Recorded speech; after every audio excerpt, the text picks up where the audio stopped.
What is the most common mistake they're going to make? Failure to correct mistakes correctly.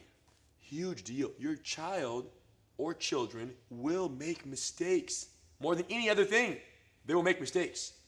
How you correct those mistakes will determine whether they stay with you or whether you lose them. Okay, whether they keep going or whether they quit immediately. Here's the deal. Let's say I want Hiron to grab my wrist with what we call a thumbless grip. Hiron's 7 years old. My son. This is what I want from him. No thumb, fingers on top. Okay, Hiron, and he's 7 years old. Little kid, just watch the video, confused but having fun, all good. Please grab my wrist. With your hand on top. With no thumb, please. No. No thumb. Thumb on top. No, sir. Put your fingers and your thumb on top of the grip. And hook it. Hook your thumb over the wrist. No. Put your hand back on top. Bring the thumb over right now. Thumb over. Gosh. There you have it. That's the problem. Now, that's the incorrect, if you didn't pick up on it yet, that is the incorrect failure or mistake correction strategy. That was a failure. Now, if I want Hiron to grab my wrist and he grabs it wrong, disaster grab, disaster, more disastrous. Son, please grab my wrist. And he grabs like this. Here's how you fix it.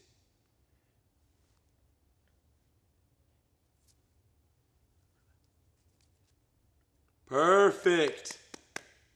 It's called the perfect adjustment. You adjust his grip.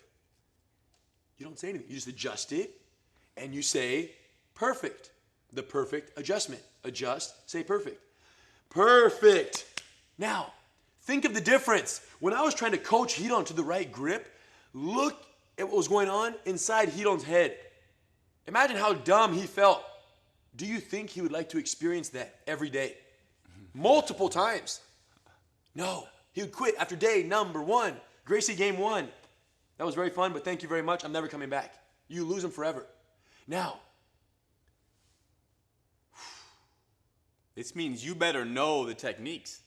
The parent better pay attention to make the good corrections. And if the parent, put him in the right spot. Correct. And if you're correcting him, if you're verbally correcting him, that is the mistake.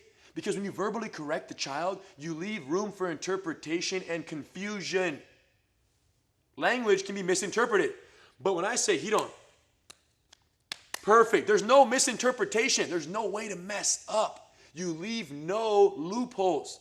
There's no way that the child can do it wrong if I use the perfect adjustment. Impossible. Strategy. Literally impossible. Make your thumb wrong right now. I go like this. Perfect. He's holding it in place. We guarantee it that when we do a move with somebody, a technique with anybody, whether they're 5 or 85, they're gonna do the move right. Yes. Because we can use this with anybody.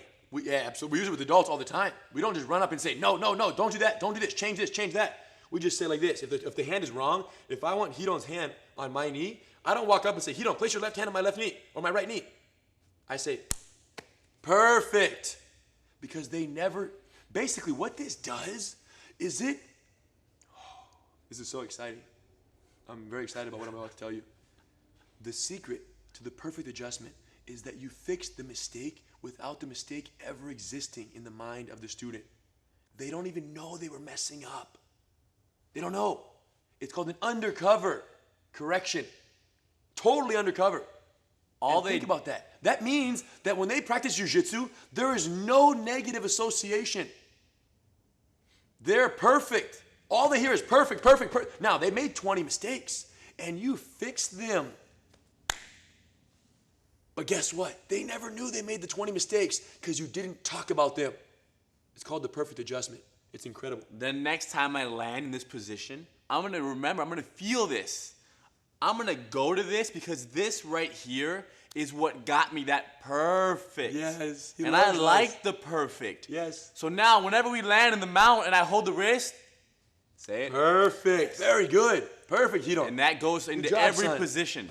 So, wow. Now, Failure to correct mistakes correctly. Verbal mistake correction, disaster. As soon as you highlight the error, you lost them. It might not seem like it, but it's a silent killer. No, don't do this, do that. Put your hand here, put your hand there. Don't put your hand there. Worst. You say, Hidon, very good job. Perfect. Everything is good.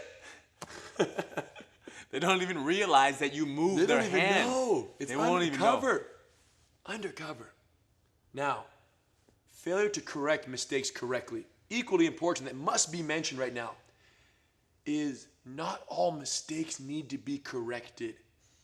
You will notice in the Gracie games specifically how the kids make a lot of mistakes, and sometimes we choose to not say anything. We allow the mistake to exist. Because we trust the system. Yes. And we trust time. And we trust more than anything that highlighting errors today, and if we're fixing everything on the first day, they're going to say, wow, I'm not good at this. And if the child doesn't feel good at this stuff, these games we're playing, they will disqualify themselves. All kids want is to be good at something and to be praised for being good. So if there's 20 mistakes in a class, I might only correct 10. And of the 10 that I correct using the perfect adjustment, which is do it for them and then say, perfect. And they're going to go, wow, this is fun. I'm doing everything perfect. On top of this, do we really expect the child to do every detail perfect? If you do, you have issues. Do I expect myself, Hidon, when I do something new, to do it 100% perfect? I'll tell you right now. No. When I came in, we started teaching as teenagers, 13, 14 years old, we were teaching kids. Around 15 or 16, I began teaching my first group classes here at the Gracie Academy, group kids classes. And for a couple years during the beginning, I had the belief that if the children weren't doing the move perfect, I wasn't a good instructor. Same as how a parent might feel if the kid's not learning, that they're not being a good parent instructor. Yeah, if they're not doing it perfect, you're not a good teacher, you're not a good parent. Listen, I felt that way. There were like a bunch of parents watching my classes, and I felt that if the kids weren't doing every detail right, I didn't deserve their students being in my class, their kids being in my class as my students. I wasn't worthy as an instructor. For 2 years, that feeling plagued me. Now imagine the stress of teaching a class of 40 or 50 kids between 5 and 7 or 7 and 12, whatever, years old, doing these techniques. Every kid is doing the move wrong. Imagine the stress. It was crazy. It was crazy. I can't believe I made it for 2 years. And then it dawned on me that the perfection of the technique was far down the totem pole in the order of importance. That nothing mattered more today than that the kids had fun and that they were rolling around, building comfort in the closeness. So I stepped back and I realized I don't have to correct every mistake. If I give this much and they do this much on their first day, perfect. And like Hidon said, we trust that with time, they will hear so many perfects, and I'll use some perfect adjustments that they will say, okay, I got a perfect for this last time. Let me do this again and get another perfect and get another praise. So there you have it.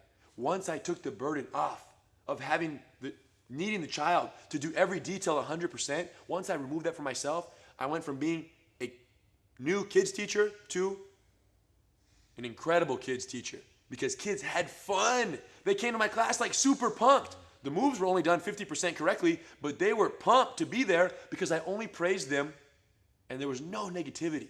Whereas before, I was like, no, do this, do that, do this, do that, do this, do that. Kids were quitting more often. I was more stressed out, and it wasn't a fun time. It was not enjoyable for me. But once I lowered the expectation, I praised a bunch, and I was very careful of my correction strategies. Every class now is an extreme pleasure because the kids are having fun, I'm having fun, and the expectation has been lowered. And I trust that with time, the system will take effect, and they'll climb to the top. Let kids be kids. Yes. The problem is you are an adult, and you expect your child to learn like you. Do yourself the favor. Better yet, do your child the favor and eliminate that mindset. Kids are kids. They learn differently. They don't appreciate details. They want to have fun. Correct their mistakes strategically, and you have nothing to worry about. Okay? Praise often. Praise often. Praise often. Correct carefully.